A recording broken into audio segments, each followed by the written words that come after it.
The 4 Electronic Flight Instrument System (EFIS) displays provide the pilots with flight data to help them operate the aircraft in a safe and efficient way.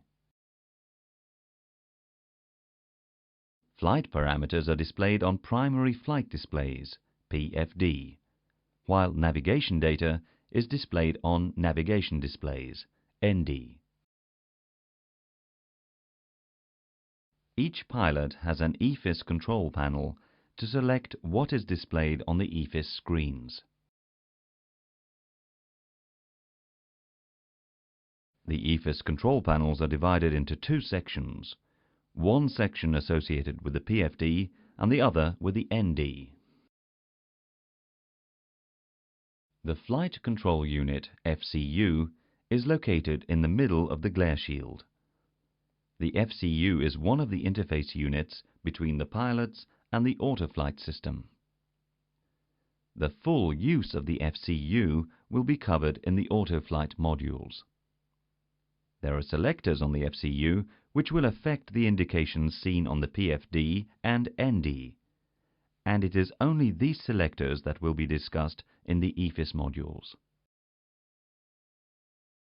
The selectors with associated indications are provided for speed, heading, altitude, vertical speed. The metric altitude push button is also part of the altitude area.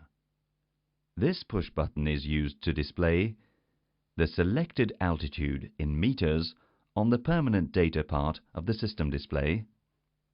As an option, the selected and actual altitudes in meters on the PFDs.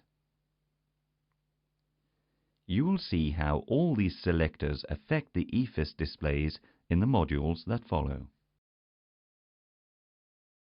The 2 chrono push buttons located on the glare shield control the associated chronometer display on the NDs.